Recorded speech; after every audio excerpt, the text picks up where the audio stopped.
What's up? Here we are, hard-headed. Welcome to episode Hard-Headed 9. Witches. Second episode Let's this go. week. This is awesome.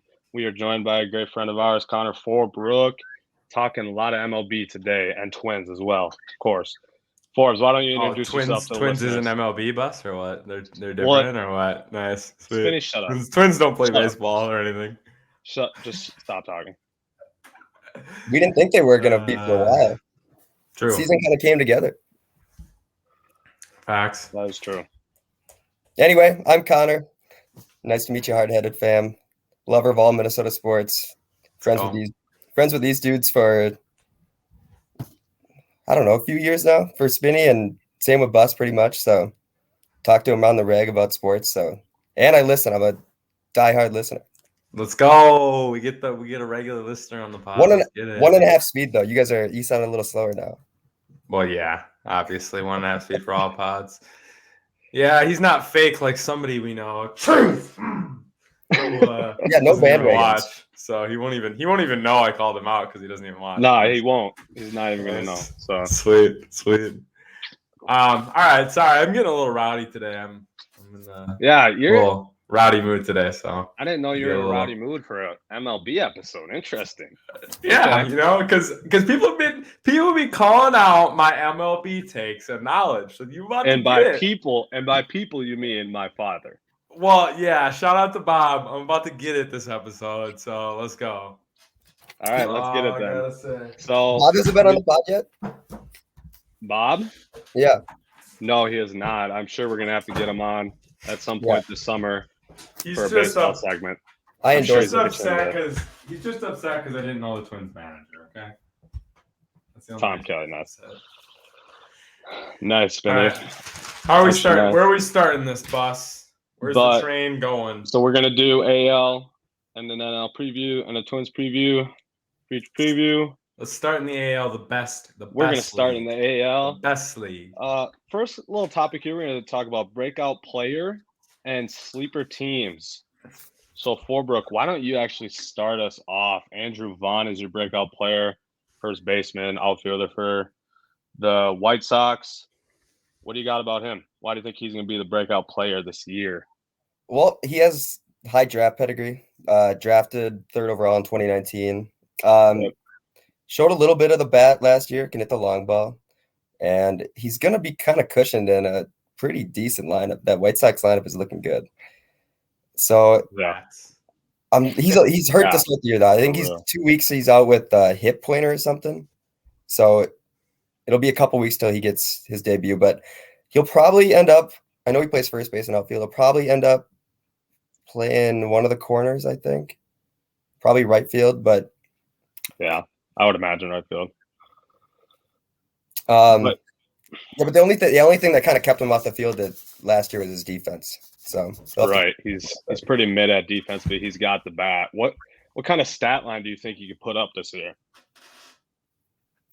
He probably get in the 800 OPS range and mid 20s home runs if he's on the field regularly.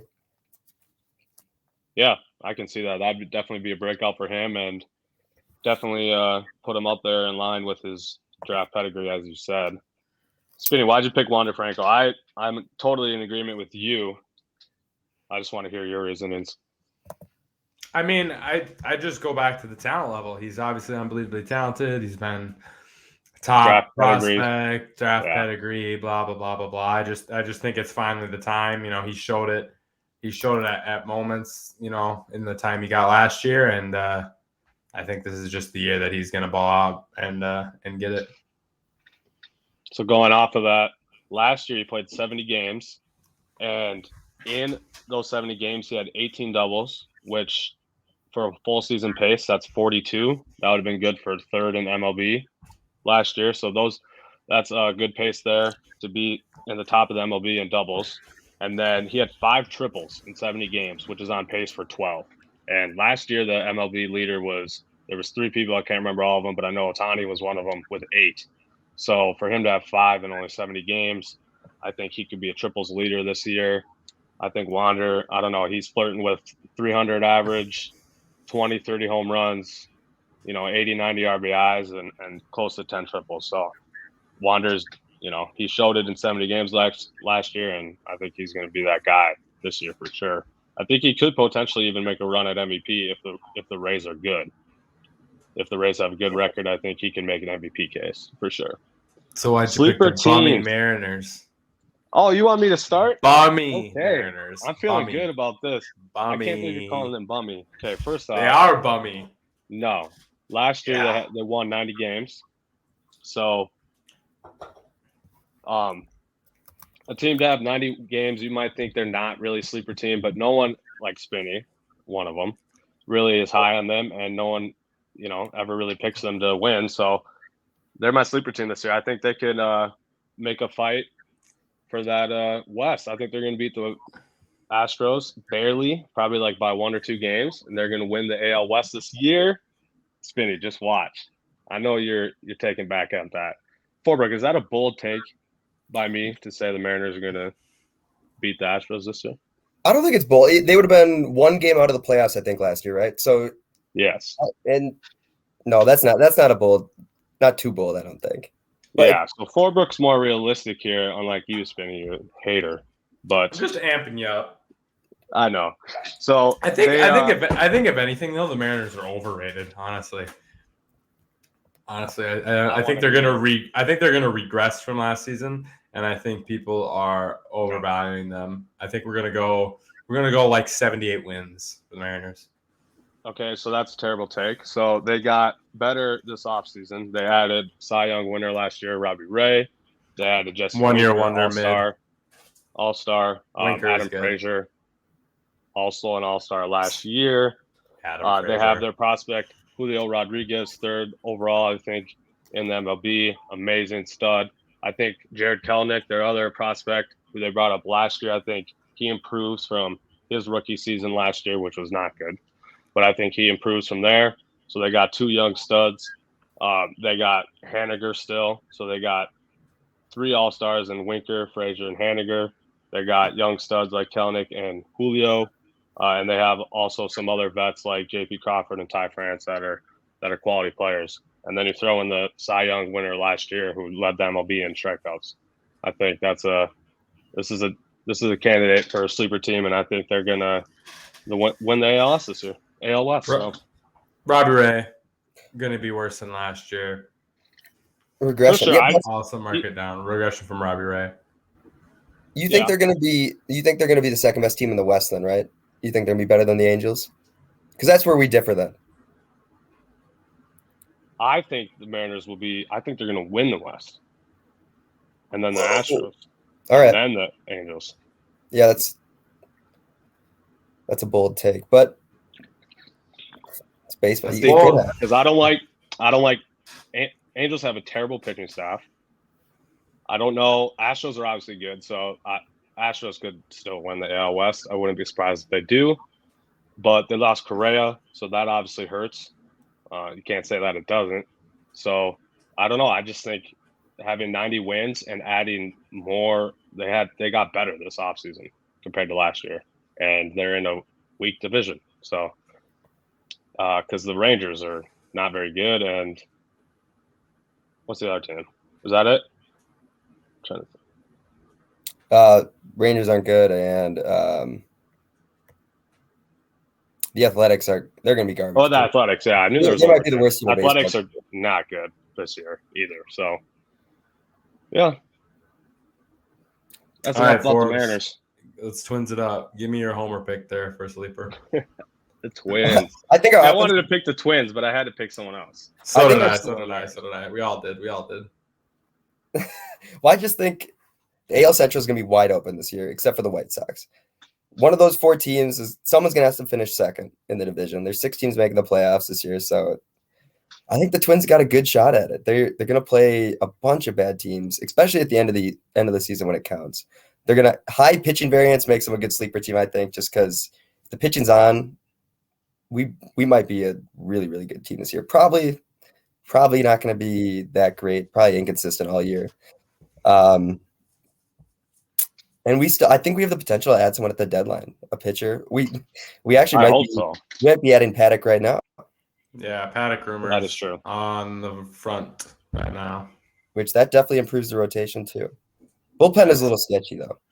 Yeah, bullpen is a little sketch, but as always is with the Twinks. We'll get to more Twins talk later.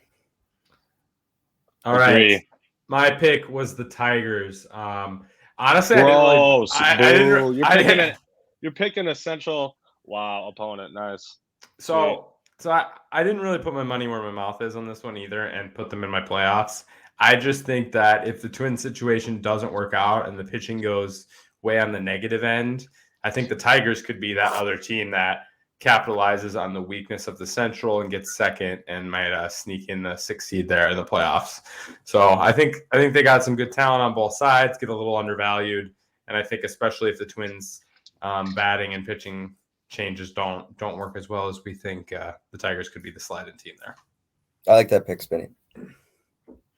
That's fair. They definitely improved this offseason. And you got Bias. Who'd they just trade for again? Meadows. They just got Austin Meadows. Meadows. They just got.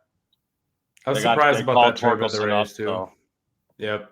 Yeah, I was surprised on the Rays' perspective. Great deal. For the Tigers. But yeah. All right, now we're gonna jump into our award predictions. We just picked the 4 biggest awards in our eyes: MVP, Cy Young, Rookie of the Year, and the Hank Aaron.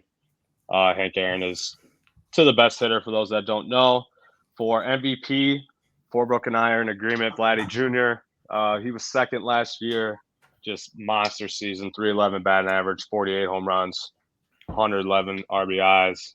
He finished second last year behind Ohtani. So I just think he's going to get it done this year. I think he probably puts up similar numbers. I don't know if it's quite as good, but I think he's going to get it done and win the MVP this year. Forbrook, do you have any thoughts about Vladdy? Well, the only thing that concerns me now is none of us picked Ohtani, and right, he's the clear-cut favorite. If he stays healthy all year, he's the betting favorite for sure. If he stays healthy all year and pitches pretty well and hits like he has been, which he probably is, right? He's clear-cut the MVP, and it's no question. So, if he gets hurt or whatever, I think that's where Vladdy can maybe sneak in, because he's gonna have to pitch and hit all year. Who knows how that takes on a body? He might make it, he might not. If he does, though, he's probably the MVP. Yeah, I agree. If he stays healthy, Ohtani will probably win MVP. He's got the pitching and the batting, so no one else has that. So he definitely, if he stays healthy, he will win MVP, unless voter fatigue kicks in. He's going to win MVP 5 years in a row. And if a guy's playing all-star level as a hitter, if he's putting up MVP numbers every year, then he should be allowed to win MVP. Absolutely. Agreed. Spinny, your homer take here. Carlos Correa. And so, like I talked with my Tigers pick, was playing anti-Twins. This pick is playing good Twins. This is Twins sneaking in at the 6 and 17 in the playoffs. Buxton and Correa staying healthy all year. Correa going 30 dingers, 100 ribbies, hitting 280. That'd be where we're looking here for Correa numbers, and then just this would have to be a Twins at least 90 wins, where you'd get a bonus for kind of dragging this team into the playoffs there with that look. So this is obviously a little unrealistic homer situation going on, but I think given the right storyline, which the MVP can kind of tend to be, not as much as other sports, but a little bit. I think given the right storyline there, this could happen. I like those reasonings. I'd be ecstatic. Yeah, that would be. If we actually win 90 games, then I don't see why not. Assuming he's healthy the whole season, and the main reason why we win 90 games, which obviously he would be, but yeah. He finished 5th last year too. He did. So he's right. He's already been in the discussions, so that always helps as well. Cy Young, Garrett Cole, Forbrook, we're in agreement again. Another type of situation for me where I just think he's going to get it done. Finally, he hasn't won the Cy Young in his career, and he's obviously been elite every year. Last year, finished second, and I think it's Garrett Cole's year. I think he's finally going to get it done. He's going to put up elite numbers in the wins and strikeouts category per usual. So I think he's going to get it done and win AL Cy Young. He's always healthy too. You can always healthy for 30 starts. Back on wood. But yeah, he's always in top 5 Cy Young voting, and he's always super reliable. Going to get that Yankee boost. So, yeah, that's kind of why I picked him. And he's on my fantasy team, back-to-back champs. Kid, there's no hyping yourself in your fantasy league on this podcast. I forgot to bring that up in the opening. Fantasy league talk is outlawed. Sorry. Yeah, Forbrook doesn't get to talk smack to us. No, we don't accept you don't get to come on your pod and gloat. That's not what happens here. Oh, I'm sorry. All right. So I should probably defend myself on my Bieber pick here. He obviously had an awful year last year. But I think it's comeback train. I think there's been too much Shane Bieber smack talk going on a little bit, and he kind of feels forgotten about. So I think he's going to come back and just duel it up this year. The Guardians probably aren't going to be good, but yeah, I still think he can duel it up. And when their lineup, they got a couple guys in their lineup like Jose. When they're on, they can get some runs. He'll get some run generation, strike out some guys. He's on a little revenge tour, a little Shane Bieber revenge tour this year. Currently the second best odds behind Garrett Cole 2 to win. So I think he's 7-1. Garrett Cole's like plus 350. So yeah, no, I think he'll have a nice turnaround too. Yeah, Also, low-key Lucas Giolito could be a sneaky Cy Young pick too. I don't know if it's sneaky now because everyone says that's the sneaky pick, but that could be a slide in. Yeah, and for those reasons we've said for the other AL players that the AL's not very good, so Bieber and Giolito could really dice up the AL Central this year and boost their stats that way, which would give them a better case for Cy Young, obviously. Rookie of the year, Julio Rodriguez. For me, Mariners make sense for me if I think they're going to be a sleeper team and they're going to rely on this young prospect. Because he's already on the opening day roster, so he's going to be playing right away day one. So for me, it just made sense to pick him as Rookie of the Year. Last year, he absolutely lit up the minors. He played 74 games and had 347 batting average.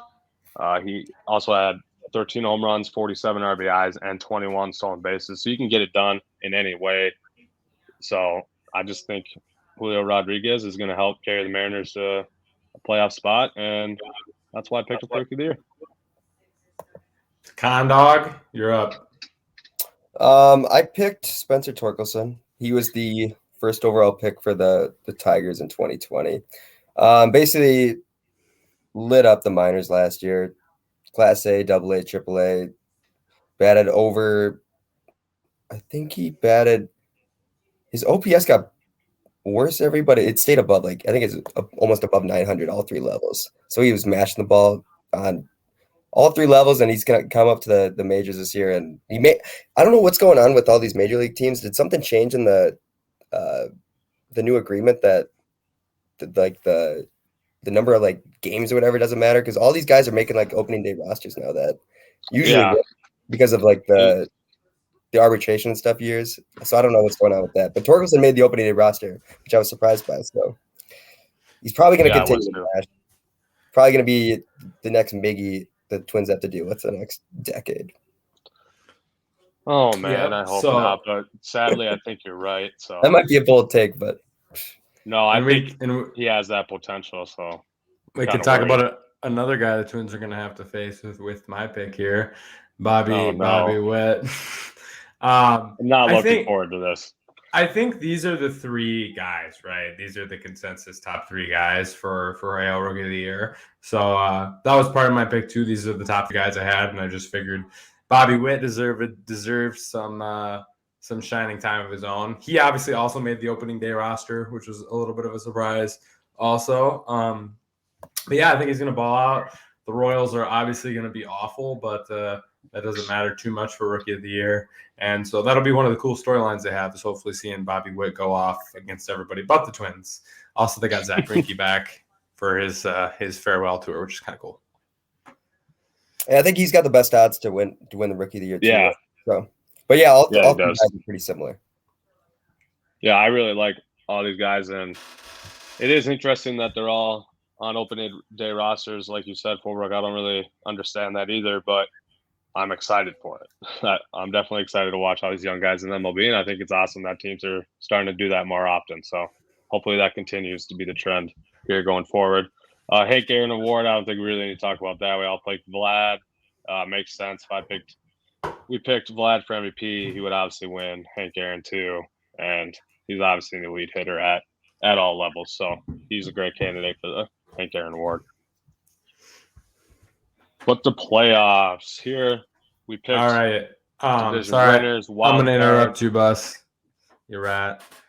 I hate being that guy. But before we go into this, I just want to review quick the playoff format, so we don't people don't think we're liars and don't know what we're doing. So yeah, we have it for the American League half. So it'll obviously be a 12-team playoff. The top 2 division winners get a bye. We ranked our division winners in order we thought they were going to be. So that'll kind of play out there. And then it'll be 3-6, 4-5 will be the wild card matchups. And those don't reseed. So it's not like the old NFL where the low seed always play the high. They just the 1 plays the winner of the 4-5 and the 2 plays the winner of the 3-6, no matter who it is.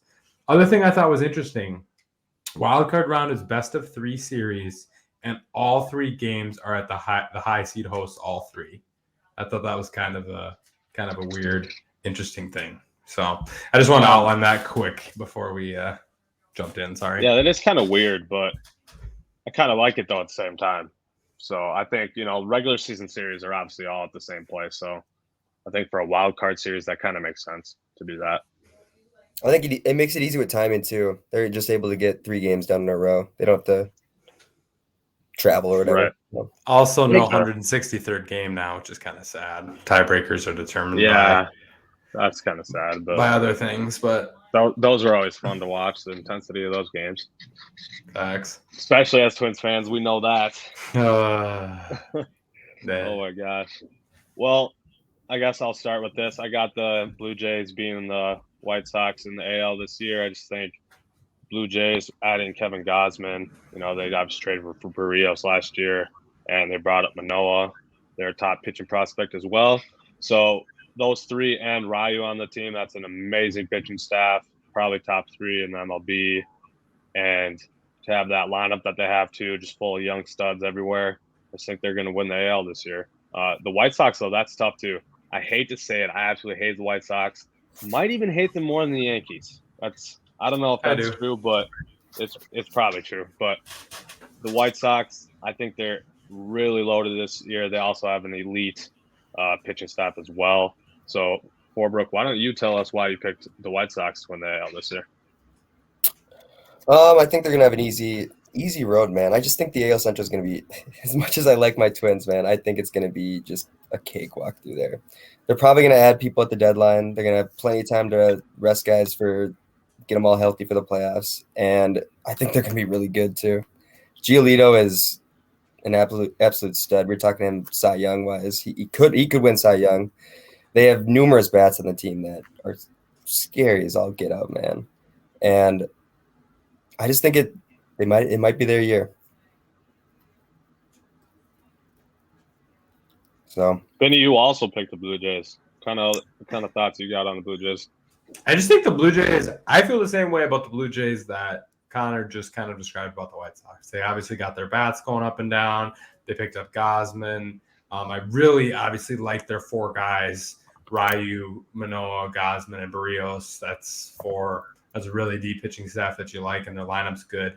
I just have faith in them.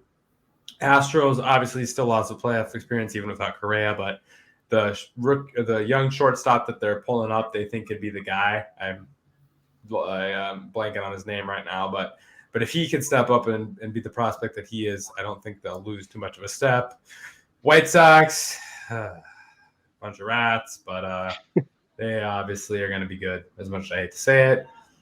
And they just picked up AJ Pollock for what's his name? The reliever they got from the Cubs. Yeah. Yep. So another bat in their lineup. Another bat. I think the Rays might take a little bit of a step back. I like the Yankees Red Sox. Red Sox obviously made the playoffs last year. They added Trevor Story. Story, Bogarts, Devers. That's that's a nice little infield 3 guys you got going on there. I like them. And then the Twins are the team sneaking in. This could be a lot of teams. This could be the Mariners.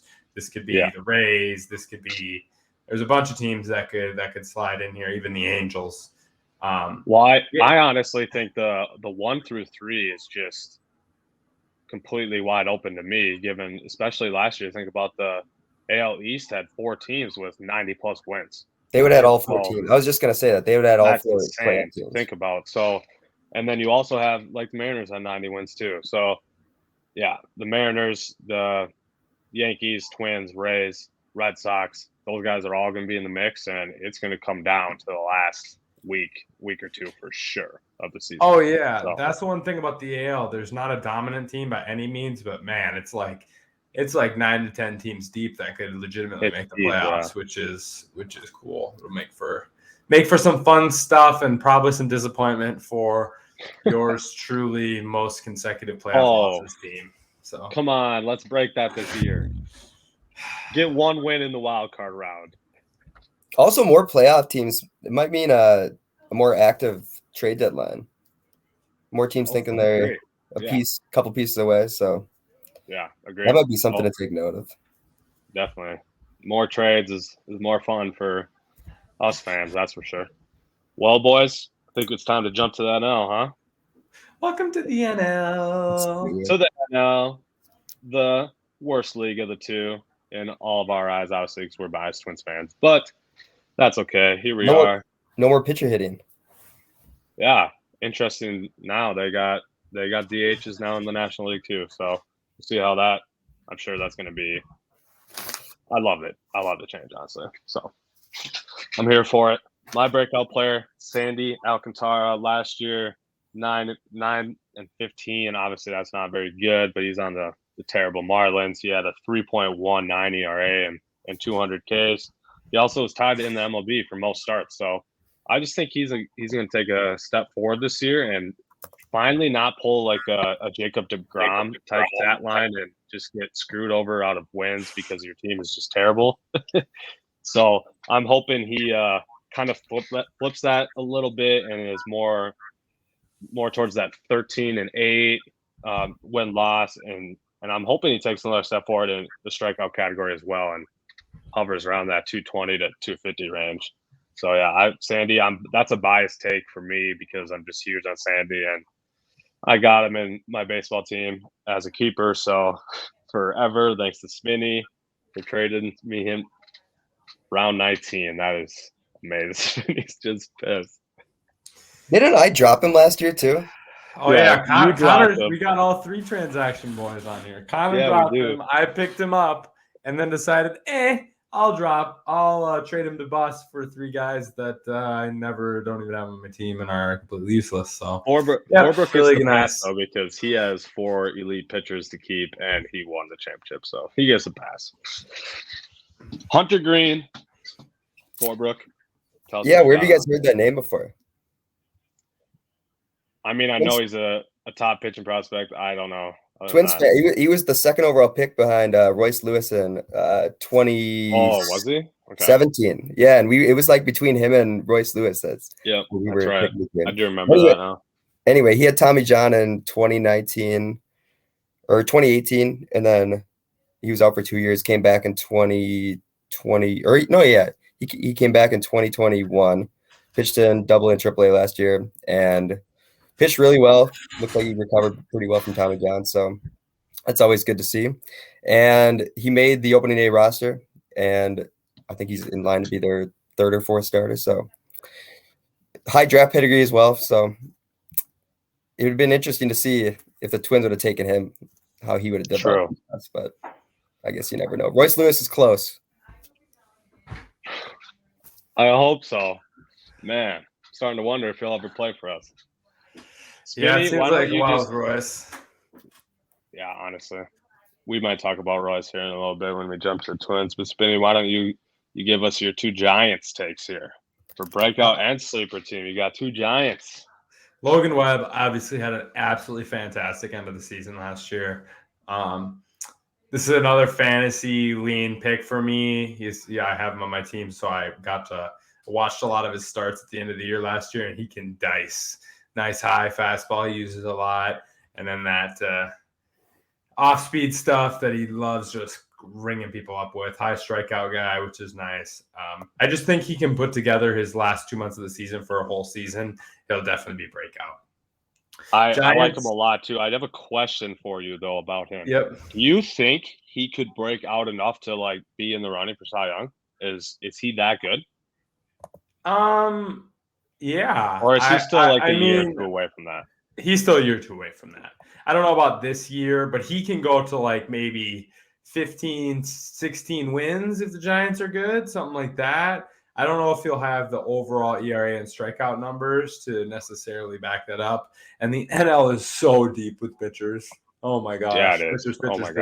Pitchers. So he's still a class below like the Burns, Woodruff type guys. So I don't know if he can jump all the way there. Giants. This team, I did put my money where my mouth is and put them in the playoffs. And for the NL, I think they could make some moves. They obviously lost Gosman, but they got Rodon from the White Sox. So they have him, Webb, and De Scalafini, I think, is what we're going with. He had a decent year last year. Get a shorter name, my guy. I'm sorry. I butchered it all the time. But I think those three will make some good plays, and they'll have enough in their lineup.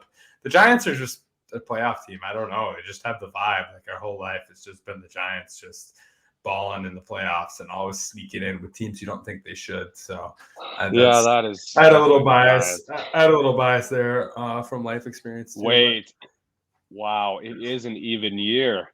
So it is. Oh shoot! I didn't even think of that. Now I actually really like your Giants take now. Oh wow! Forbrook, why don't you lead us through the Phillies since we both have the same pick here for sleeper? So they added Schwarber and Castellanos to the lineup already with the MVP from last year, Bryce Harper. They still got a bunch of dudes: JT Realmuto, Didi, and then Segura, Hoskins, Zach Wheeler, and Aaron Nola starting that in that starting rotation. 1-2. That's nice. With sneakily Kyle Gibson, who I always liked as a twin, but he as your 3. With those two as your number 1, 2, it's not bad. It's not a bad. I see Spinny going back. You must not. You did not like Kyle Gibson when he was on the Twins, though. Come on.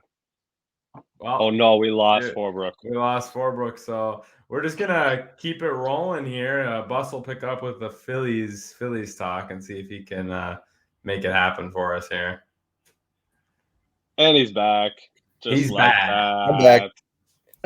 Where did I leave off? The Kyle Gibson. You're actually gonna talk bad about that guy? He wasn't. Dude, don't be saying that. Kyle Gibson was bleh. You would be loving Kyle Gibson in our rotation this year. Yeah, in our rotation now, but not when he had to be the one. Nice. When he played for the Twins, he was not good. No, he wasn't bad. Oh, I think he's got better. He wasn't bad. I will agree, but he wasn't like this. They also added a righty and a lefty reliever, Familia and Brad Hand from. Oh yeah, they got Brad Hand. That's right. From a cross-division rival in free agency. So they got two of their relievers in free agency, and they'll be battling with them for the division. So yeah, they also like Ranger Suarez on their team too. Yeah, became a starter last year and was really solid. Had a almost 3 flat ERA, so I think he could take a nice step forward in that 4 spot behind Kyle Gibson. No, he'll probably be their 3. Yeah, maybe. Yeah, he's a little younger than Gibson, so I'm sure they'll probably give it to him. Especially when you have Nolan Wheeler first, why not? It don't matter to those guys. Let's see what's up with the award races here. Wow. We are Juan Soto across the board. Look at that. That is awesome for me to see. He is on my fantasy team, of course, the chosen one. That's my fantasy team name. Him and Vlad are my favorite players. That's why I picked him as MVP. Soto, he was just monster last year. I think he's going to get done this year. Oh my God, it's insane. Juan Soto, what he can do. last year was the leader in the MLB in walks and on base percentage by a mile. It wasn't even close. So he's always on base, above 300 batting average, home runs, RBIs, doubles, triples, whatever you want. Soto's going to give it to you. And here's the thing. I tried so much to go out of my way to not pick this guy. I tried looking for any other angle to play. And there's a couple, but Acuna but he's obviously going to be hurt for the beginning of the season, so that's a tough one. There might be some pitcher Cy Young ability here with all the crazy pitchers in the NL, but it's probably going to be Soto. Yeah, I wrote down I would have picked Tatis if he was healthy, but facts. It's tough to pick against Soto. He's the most fun guy to watch in the MLB right now. Yeah, he is. Soto's so fun to watch. Unless it's Ohtani when he's starting pitching, but every time he's up to bat, they almost should have. The MLB's got to get one of those at bat cams where we just get to see the Trouts, the Acuñas, the Mookies, the Ohtani's pitching. Someone's got to develop. That would be sweet. Like it's like a red zone-ish for MLB, basically. Yeah. Yep. Cut that. All right, Cy Young skis. Where are we at on those bad boys? Well, I suppose I might as well just go since I'm the difference here. Walker Buehler? Yep, Walker Buehler is my pick. I think this year he's going to be on the best team. The Dodgers are going to have the best record. I think we all agree with that. So I don't know if that necessarily plays into Cy Young that much, but I think it does a little bit. So I think he's, the best pitcher on the best team. Last year, his stats: 2.47 ERA, 16-4 with 212 Ks, sub-1 ERA. Also tied with Alcantara for sub-1 WHIP. Thank you. Sorry, I didn't see that guy. No, thank you. And tied for most starts in MLB with Alcantara. So he's always healthy. He's going to give you 30-plus starts this year. And with that team, with that lineup, that run support, I imagine him getting close to 20 wins this year. So that's why I'm picking Walker Buehler for my Cy Young. Forbrook, I'll let you take Burns because I'm going to play a different angle. So give me why Burns would be the Cy Young. He kind of broke out 2 years ago, but he followed up with a crazy year last year. I mean, he led the league in ERA and FIP and ERA plus and all like the advanced metrics in the NL. Let up like the least amount of home runs, most strikeouts. And honestly, every time I tuned in to watch him pitch, he was dominant. He was. So I'm gonna go back to the well and throw my coins in his basket again. And he's on my fantasy squad. I had to pick both the Cy Youngs for my fantasy squad. That's fair. I think a sleeper and honestly could steal it from Corbin Burns is a guy on his own team, Brandon Woodruff. I think Brandon Woodruff could ball out more this year and could kind of maybe have a little comeback feel run and steal it from Burns. So that's my angle. I know I picked Burns. I definitely think best odds are Burns, but I think Brandon Woodruff could have a low key shot. Yeah, that's fair. Well, since we're talking about Tatis not that long ago, Spinny, why don't you give us your CJ Abrams pick? I don't think he didn't make opening roster, I don't think. So he's going to have to play enough games. Yeah, he's going to have to play enough games. We'll see if that happens. But I'm going on an availability thing, obviously playing middle infield. And without Tatis, I think he'll get a lot of playing time. He might not come up essentially right away, but man, they need somebody there, and he's a high prospect. So I think he might slide in, get a bunch of playing time until Tatis comes back, and might play enough games to get it. But I just want to pick a little bit of more of a sleeper one on this one that could sneak it, so that I can look back on it and roast you two later when it comes through. So yeah, whatever. It's not gonna come through. So it's coming through, baby. Let's get it. Yes, looks like they're trying to put him in the outfield. It's just interesting. Doing an article 6 hours ago, so could be a potential position for him. That's the thing. Like most of those guys, they'll be able to find positions for him. Just gotta hit, baby. Literally. Yeah, yeah. As long as you produce, hitting wise, you'll be out there. Hunter Green. That makes sense for you given your breakout player pick. Yeah, similar stuff as I said earlier. He's got the draft pedigree. He came back from Tommy John and balled out last year, honestly. So yeah, I hope he does well. Top pitcher from that class, and we'll see. He has all the tools, so he'll get the opportunity for sure this year. Definitely. And making the opening day roster is always also a plus. Yeah, that's always in the extra games, especially for rookie of the year when, if you get a head start on your competition, because some of your competition will only play, 70, 80 games. If you can get over 100, obviously he's a pitcher, but if he can get, how many starts do you think he's going to get? Do you think he's going to get over 20? Let's see what he had last year. I think he can. Over 20. He should be able to. I think he threw like 25 games last year in the minors. Okay. So have there's no talks of limiting him this year at all? No, I don't think so. No, yeah, he threw 21 games last year, so okay. Yeah. He should be able to get probably mid-20s. Yeah. All right, Seiya Suzuki. I don't know. I guess I'm just sending it with this pick. We'll see if his game translates in the MLB, but I think it will. He is athleticism-wise, just entering his prime. He's 27 years old, so I think that's going to help him. He has a lot of experience, facing pitchers and things like that. So I wrote down his stat line here. His last 6 seasons in Japan, he averaged 30 home runs a season, 89 RBIs, and 320 batting average. So obviously that's absolutely insane numbers. So again, obviously the only question with a player like him is just if the game's going to translate to the MLB. So that'll be the question all season. But to make the open day roster and be on a Cubs team that's not very good, he's going to get a ton of opportunities to play. I'm imagining over 100 games played.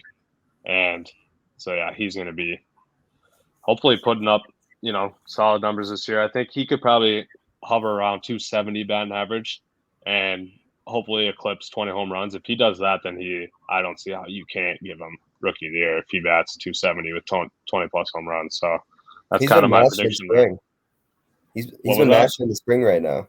Yeah, he has. He's been having a good spring too. So that kind of played into my take there as well.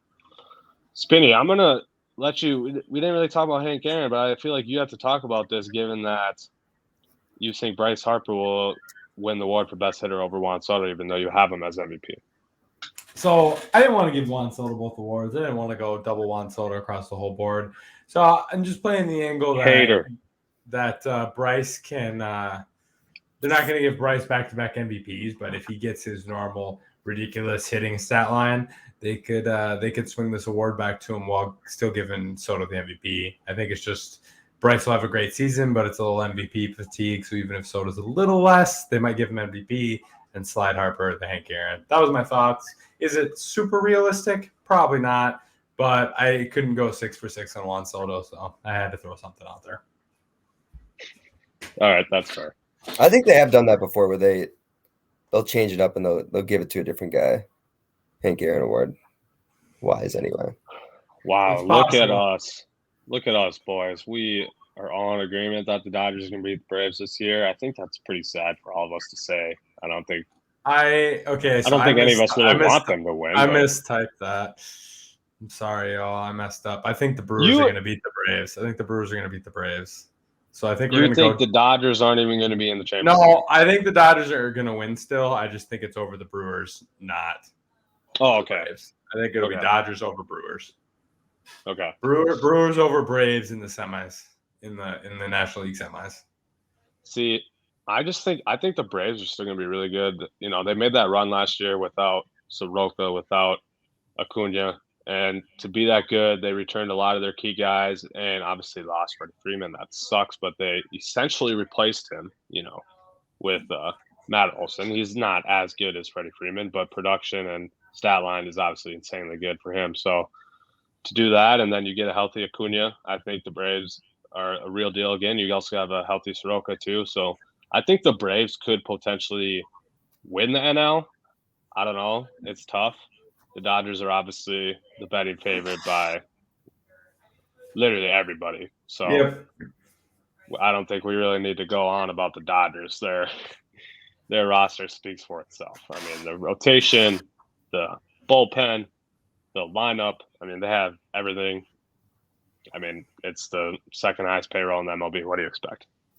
Yeah, I got to give a quick shout out to my fiance's best friend is like a diehard Cardinals fan, and I left them off the list here. They were team 7 for me. They were team 7 for me. So I just got to give Becca a shout out and let her know that our team's not going to make the playoffs this year. It's tough for them. So the NL is another. Sorry to interrupt you, but the NL, just kind of based off what you're saying, the NL is another one of those situations where the wild card is just completely there's so many teams. I want to hear Philly's takes though, because that's a team you both had. You won Boss Wildcard 1, Connor Wildcard 2, and I didn't even have them in. So give me some Philly's takes here. I mean, that was just based off what we just said for the sleeper team to have Aaron Nola and Wheeler as your 1-2. That's one of the best 1-2s in all of MLB. And that lineup they got loaded with vets. They had the MVP from last year and then added Schwarber and Castellanos to that team. And, they still got Didi, Rhys Hoskins, Gene Segura. They still got those guys. So that's just why I was I'm a little high on the Phillies this year. I think they're going to be – I still think the Braves will win the East, but I think the Phillies will be the best wild card team. So that's why I threw them in there. But again, like we just said, 1 through 3 in the wild card is just completely wide open. I don't even have the Padres in there. You guys do. That's another team I think could make it. And I also don't even have the Giants in here either. And that's obviously another team I think could make the playoffs too. So NL's pretty deep as well. Why don't you think the Padres are going to make it? I just don't know. I'm just really sketched about this first almost half of the season. What, Tatis out for 3 months or something like that? Yep. I'm just really sketched out about that. He's obviously the best player, and I just don't know if you're going to be able to make the playoffs if your best player is not playing all season in this crowded race. So that's just kind of why I left the Padres off. I don't really have anything else against them, but that was my only reason. That's fair. So why did you guys have it? I guess I'm interested in hearing that. I just think they have too much talent. Sean Manaea, Blake Snell, Musgrove. Oh, yeah, they did get Sean Manaea. Too much pitching talent and still enough hitting talent to make it up till Tatis gets back, and they still have Machado. I think there's too much talent there, and they were just off last year, and so I think they got it this year. Hosmer, Will Myers, Grisham. I mean, they still got plenty of bats to. They still got the boys. All right, NL playoffs. There we are. We all got the Dodgers. How fun. Yeah. But it's probably the most realistic, so. Guess what time it is? It's time for Dylan to stand up and take his sweatshirt off because I'm really hot. And then we'll do some cooking. Gotta sneak away. Maybe get a snack, too. I'm kind of parched, Wow, get a snack. I'm not one to eat on camera, but yeah, come on now. Connor, did you just ask if it's a bit in the middle of a bit? Come on, you can't do that stuff to me. You can't just talk my bit. Come on. Jeez. So what's going on? All right, Bus, you first. What do you got for trivia? Okay, I'm actually going to keep track so we know who wins. Go, Candy. Typical 1, 2, 3 point format here. My medium has a bonus point too, so I'll give you guys an extra point if you get the second part of the question. My easy question: how many World Series do the Twins have? 91, 87. Same. It's not 3. It's not 3. The Twins have 2. Twins have 2. It's not 3. That's wrong. Why? Because they were not named the Twins when they won their first one. And it wasn't in Minnesota. Agreed.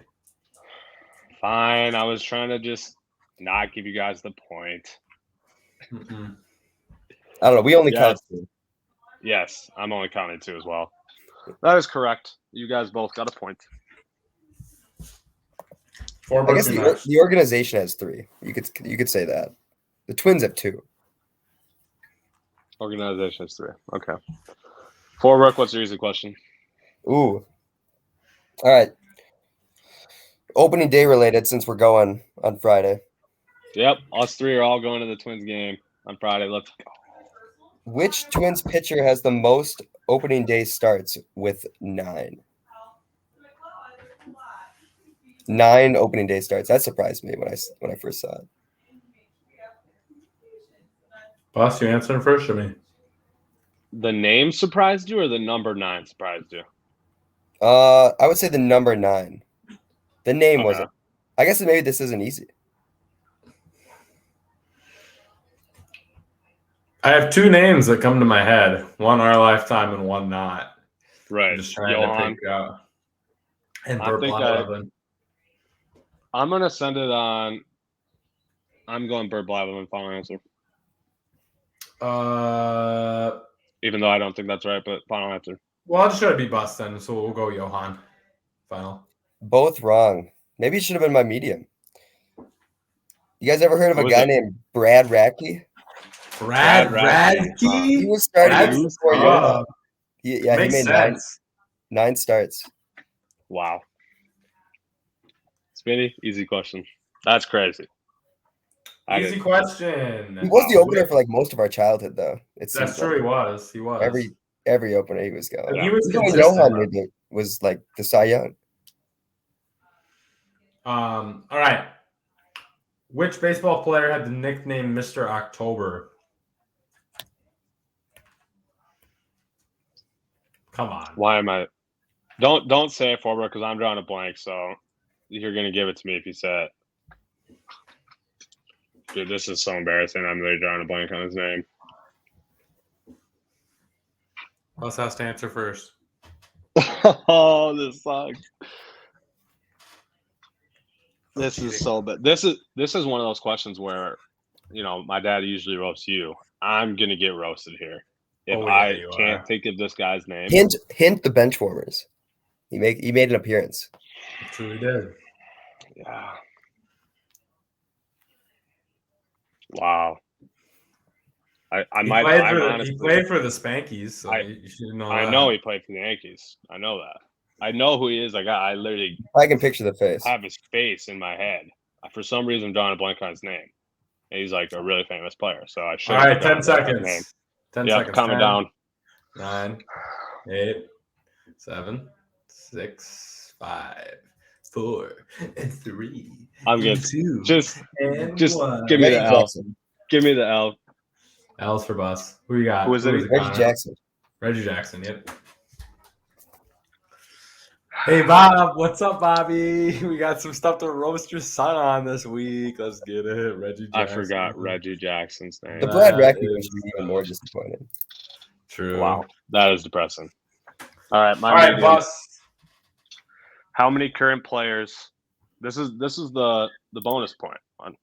So how many current players have multiple MVPs? If you get the number, you get the question right. If you give me all the players, then you get a bonus point. So I'm only looking for the number. How many current players have multiple MVPs? Trout. Yeah, I don't know if you should Harper. say it out loud because you're gonna help out Spinny. Miguel Cabrera. Yeah, Miggy. Miggy Pools. Miggy's got multiple, doesn't he? I don't know. Miggy Pools.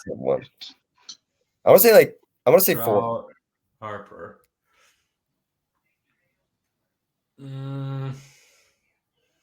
There's probably one I'm missing. We're gonna go 5. I'm gonna say 3. I think it's smaller than what. Bets. 5. 5 for Spinny, 3 for Forbrook. Yep.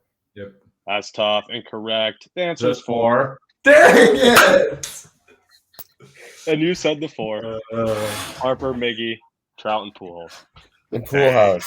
Damn it! I couldn't think of the 4th. All right, Forbrook, what's your video question? Okay, so which Twins pitcher has the second most opening day starts with 6? And this is medium. So that means it's probably someone we're not thinking of, I would imagine. if it's medium. It must be like a lesser known name, you would assume. Or maybe not. Is this an old head? Were we alive when this guy played? No. No. We weren't even alive when this guy played. I don't think so. Probably not. You know who he is, though. I'm going to go Jack Morris. It's not Jack Morris. No way. No, it's probably not, but just throwing it out there. Yeah, I know it's I'm literally can't think of one single old Twins pitcher, so Blyleven and Morris, like that era is the only people I can think of, but I'm assuming it's older than that. I'm going Blyleven. Final answer. Ding, ding, ding. Bus got it. Let's go. What? You tricked me out with the remember this is the medium question. Burt Blyleven's like the second best pitcher in Twins history. It's the most that's why Twins history. I put Racky as my easy, but then you guys said Blyleven. I was like, I thought Racky would be more okay. Easy. Let's go. Spinny, your medium question. Who won the 2000 NFL MVP? The year 2000. 2000. Mm-hmm. Which non-quarterback won the 2000 NFL MVP? NFL? I thought it was baseball. Okay.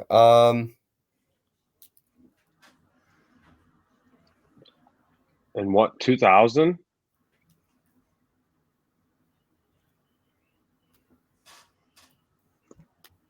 No, he's not.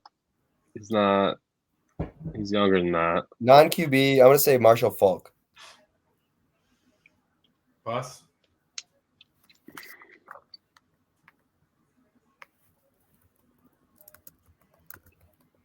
Marshall did win one. I do remember that. And that was like the greatest show on turf era. So that was the only guy I could think of. Because I was going to say Kurt Warner, but then he said non-QB. Marshall Falk. Final answer. I'm running with that one too. Ding for both of you. Nice pick. Is it really? Was it? Yeah. Oh, I do remember him winning one. I could not remember if it was 2000. Wow. So heading into the hard round, Forbrook and myself have 4 points. Spinny has 1. Ew, Spinny. He can make it up. He can make it up. Here we go. My hard question. Which team, and I know Forbrook has opening day themed questions here. This one is, so hopefully it's not the same one, but which team has the best winning percentage on opening day? It's not the Twins. I looked up their opening day Wikipedia and it was horrible. They lost so many games. It's got to be a good team. I suppose I can give you another bonus point too if you can like semi-guess the winning percentage. This team has played 60 opening day games. 60. Oh, that changes it. That changes it a lot. So it's a team that's been in the league for the whole time, essentially. 60 opening day games takes us back to 1962. The league's been around since like 1910. Right. So but not still. The whole league. So a relatively new team, actually. Yeah. I'm going to say the LA Dodgers. Because they were Brooklyn before that. Did they move in like the 60s? I'm going to say LA Dodgers. I'm going to say it's a trick question. I'm going same reason. I'm going Giants. San Francisco Giants. Incorrect. New York Mets is the correct answer. They are 39-21 on opening day. Say it again. The Mets. 39-21. All right, I got another opening day hard question. All right, what is it? Who has the most opening day starts of all time? Which pitcher? 11 with the Mets, 3 with the Red Sox, 2 with the White Sox. 15 total. It's the pitcher. 16. 16 total. Mets. 11 with the Mets. What were the other teams? 2 with the White Sox, 3 with the Red Sox. Mostly with the Mets, though. Mets, White Sox, Red Sox.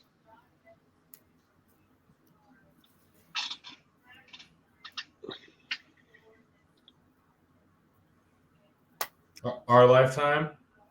Nope. Okay. It's hard, man. Drew Gooden.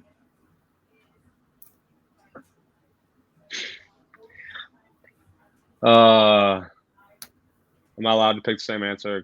Or do I have to go somewhere else? I would choose a different answer. I'm gonna go Pedro Martinez. You said not our lifetime, but nope. The only old guy. Tom Seaver. Oh, Tom Seaver. You ever heard of that guy? Yeah, definitely heard of Tom Seaver before. Most opening day starts of all time.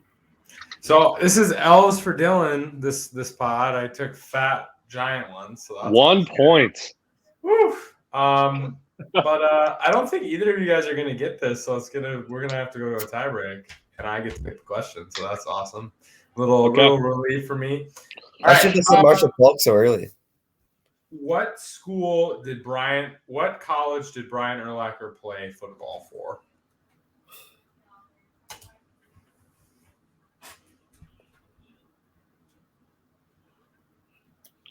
Can you give us a region of the United States? On the hard question? All right. Okay. It's on the west. If you split the U.S. in half, it's on the west half. I'm gonna say Washington. I'm gonna say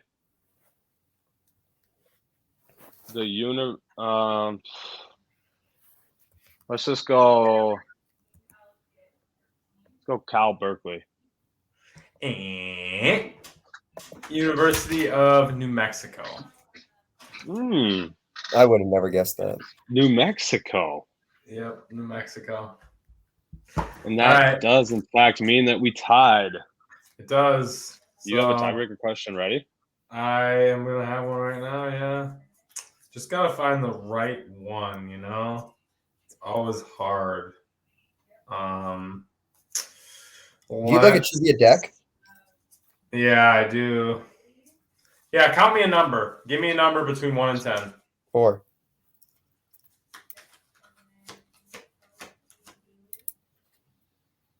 Nope.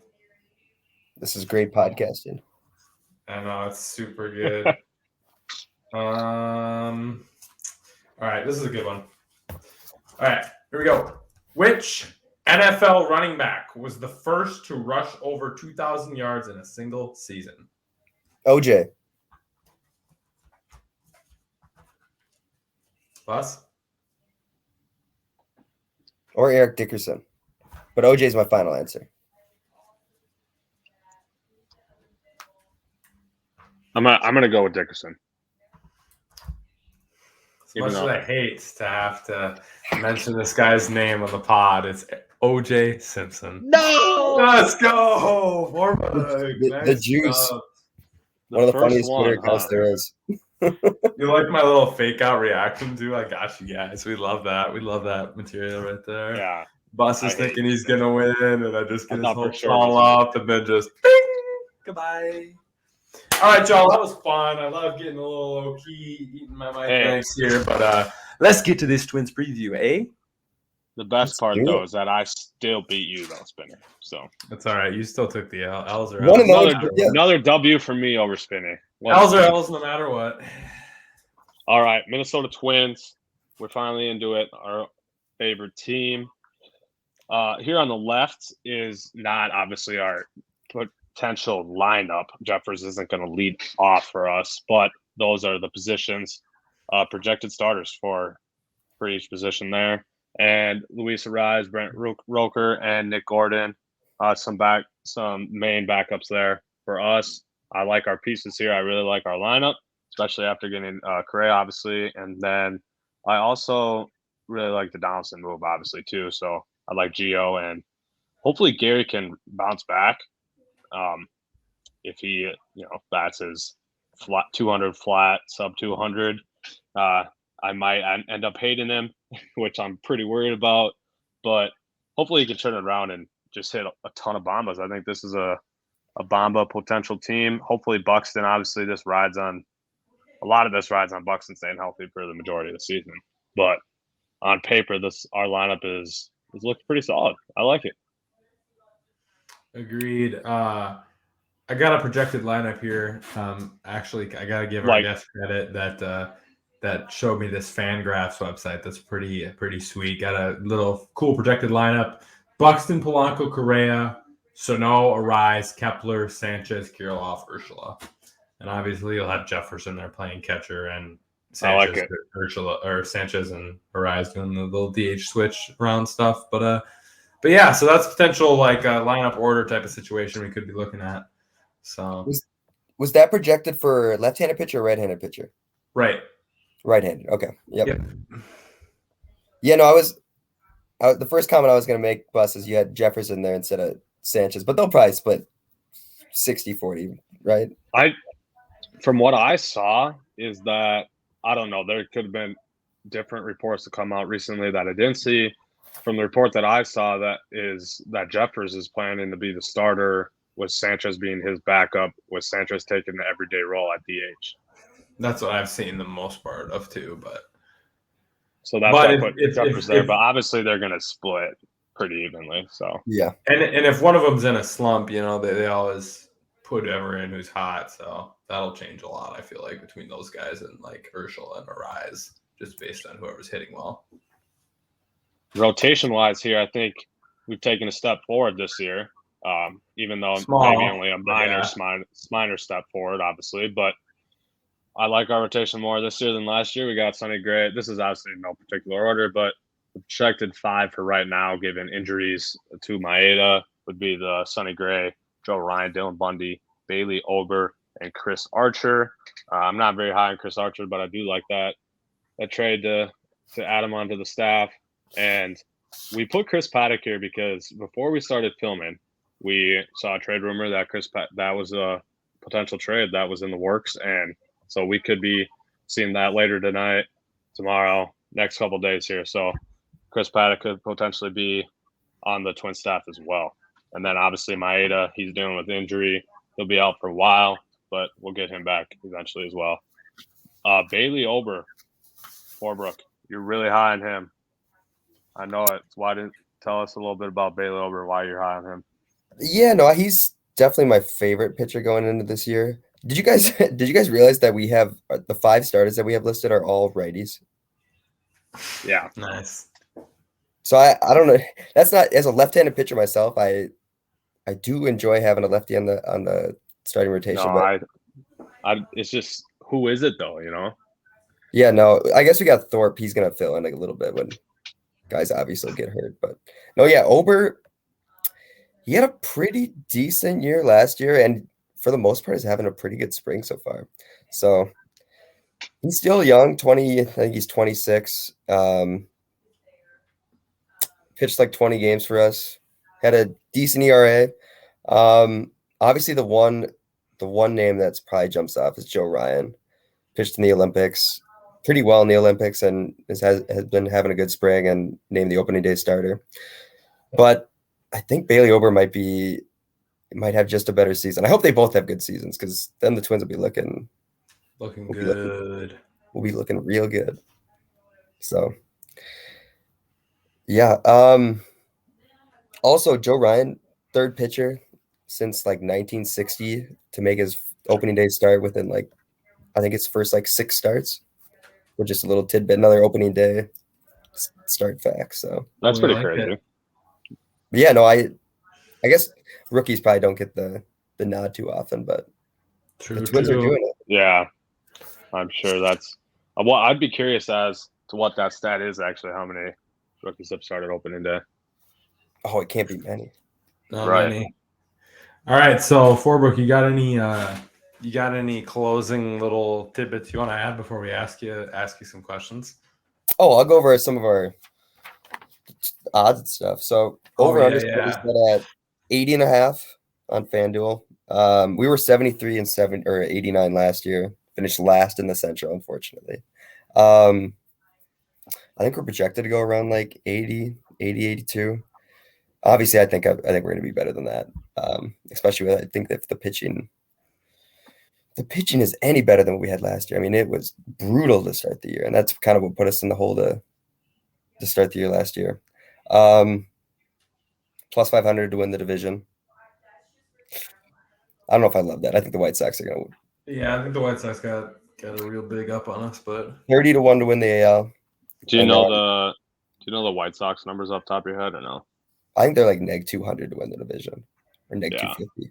I'd imagine. Yeah, and then 45-1 to win the World Series, and then a new one they started doing this year is, since there's more wild card teams, is to make the playoffs. So we're plus 172 to make the playoffs, which I think that's about accurate. It's probably what it should be.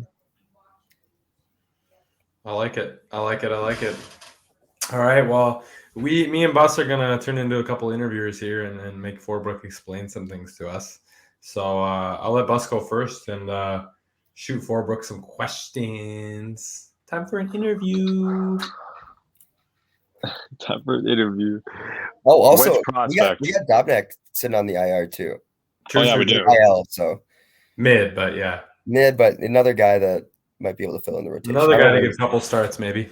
I don't know when he's coming back, but and also I think out of our rotation, I think we only bring back like 25 starts or something from guys that started last year. So that's fine. A lot of new pitching on the Twins this year.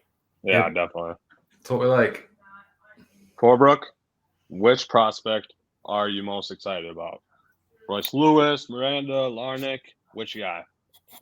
So I personally like Larnach, but it sounds like he's going to maybe be in the Paddock trade. So yeah, I probably won't.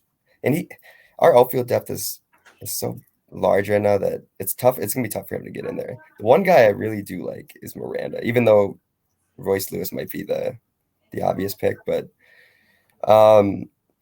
international player, I think we got him in the amateur draft in like 2016, but he's been just steadily progressing through our system. He played AAA for us last year, had an okay year, and I think we're slotting him back there this year, but we kind of we'll need a third baseman at some point. Who knows how good Gio will be? So we might be able to see him a little bit this year.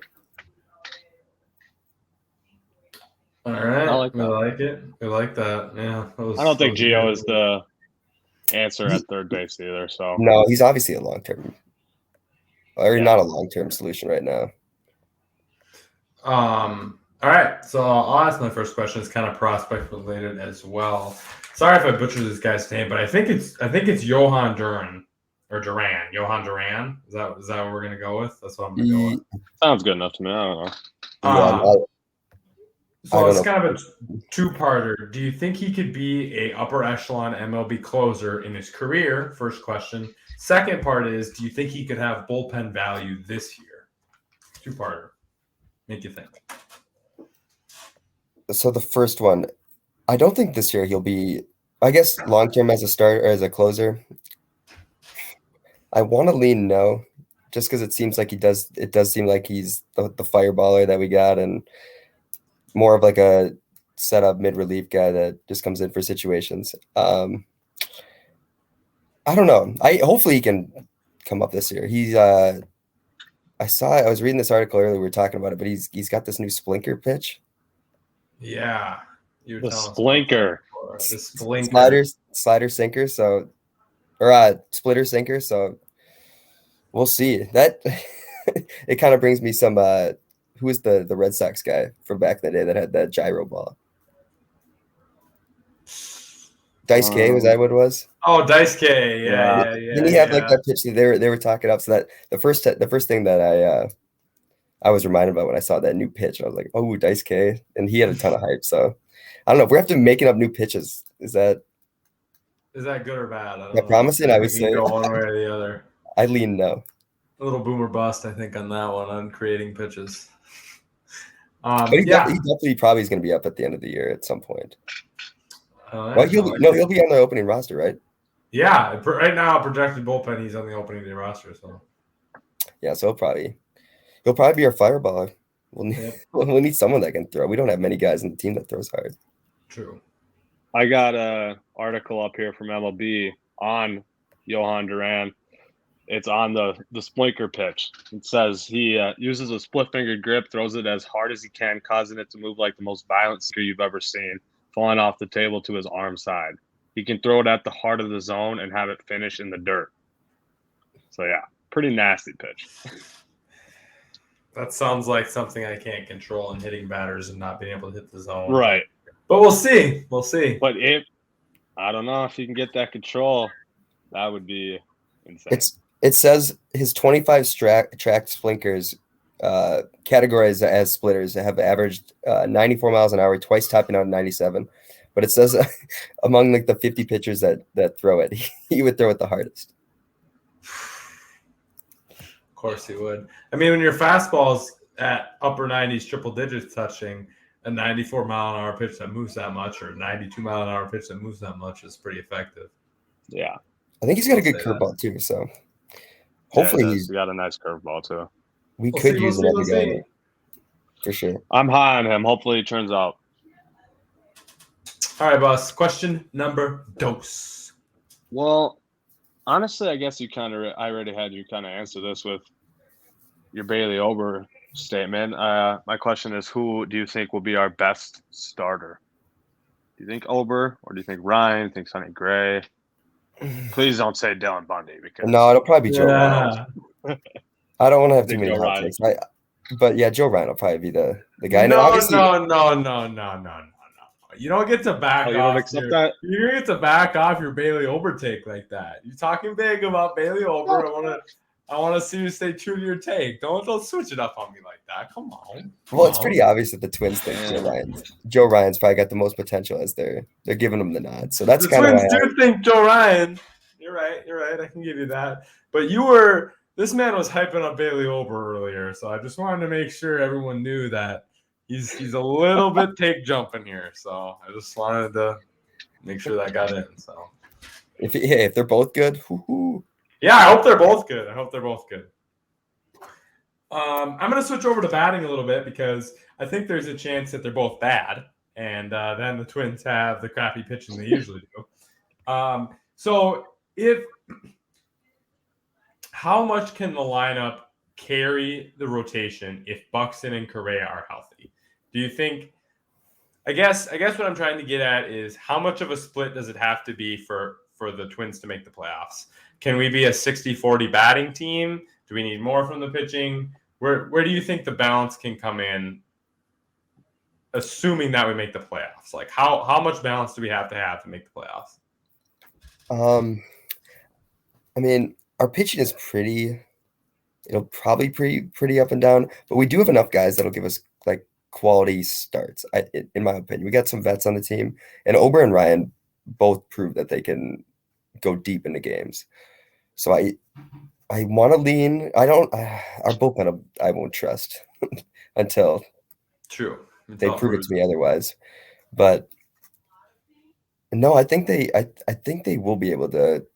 If the hitting is on, I think the pitching will be just good enough that we'll be in almost every game if our hitting's on. Okay. Especially with Correa. If Correa and Buxton are both healthy in the middle of that lineup. Yeah. All right. Polanco, Correa, and Buxton, if all those guys are healthy, that first three is nice. We're asking a lot. Buxton obviously doesn't have a tendency to stay healthy, so. Right. So the fingers are being crossed, boys, for this year. All right. I mean, I guess I want to let Forbrook kind of have the floor here to end it how he wants. We brought him on to have the baseball segment. So any final thoughts on the Twins, final recap, anything you want to say before we go to Q&A? And the floor is yours. I do have one final question. Oh, sorry, people. I'm jumping ahead. No, it's just the final, just a nice final closure question here. That Spinny, I also want to hear your take too. Favorite Twins player of all time? Let's hear it. I'm going to tie with Torrey Hunter and Justin Marneau. Those are my guys growing up, so those would be mine. Forbes? As a kid, It had to be Torrey Hunter, man. That dude was sweet. Every time he went up and left, the defense alone, and he could also hit the ball. And then It was probably Torrey Hunter growing up, but I was never a favorite player guy. It was definitely Torrey Hunter for me too. Torrey Hunter jersey, Torrey Hunter stuff. Yeah, he was such a beast. This was the guy. I mean, he was just like he was the guy.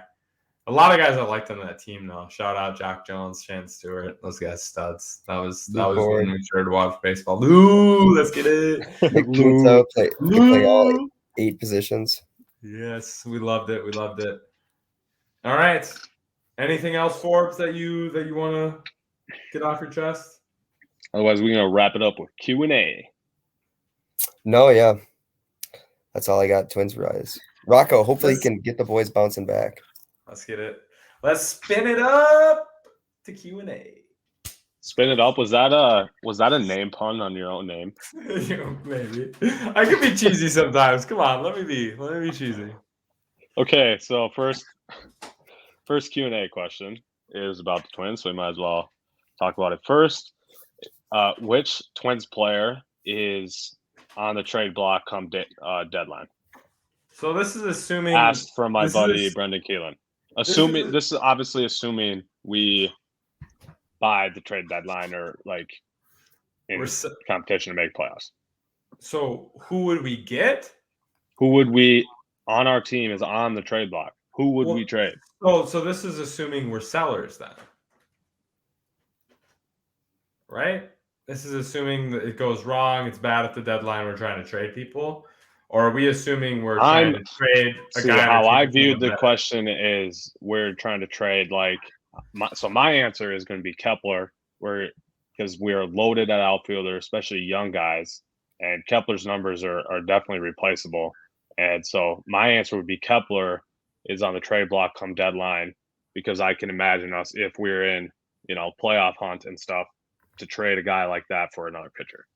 That's fair. I like that. I like that angle. What angle you taking on this, Connor?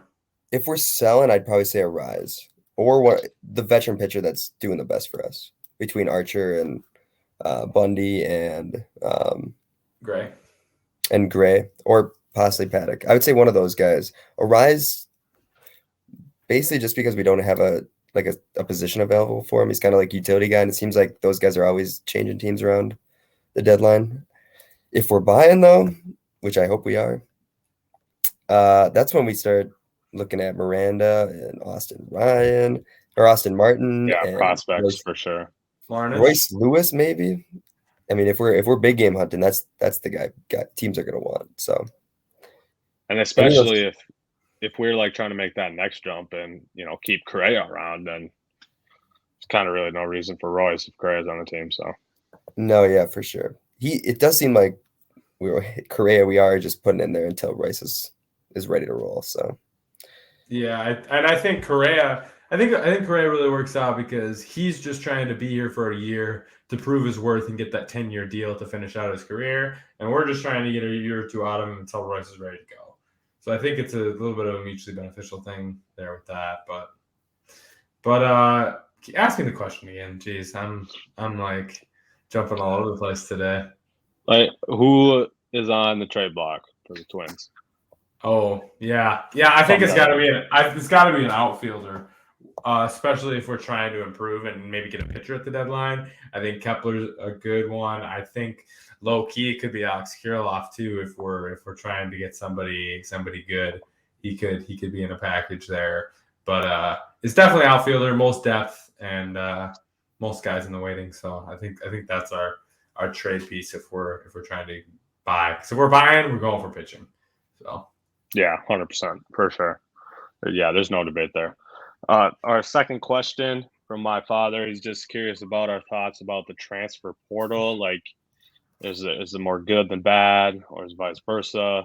I don't know. What do you guys think about that? I work directly with the transfer portal, being a college coach, so I kind of I definitely see the positives of it, but kind of interested in hearing your guys' thoughts about the transfer portal and the new rules and stuff.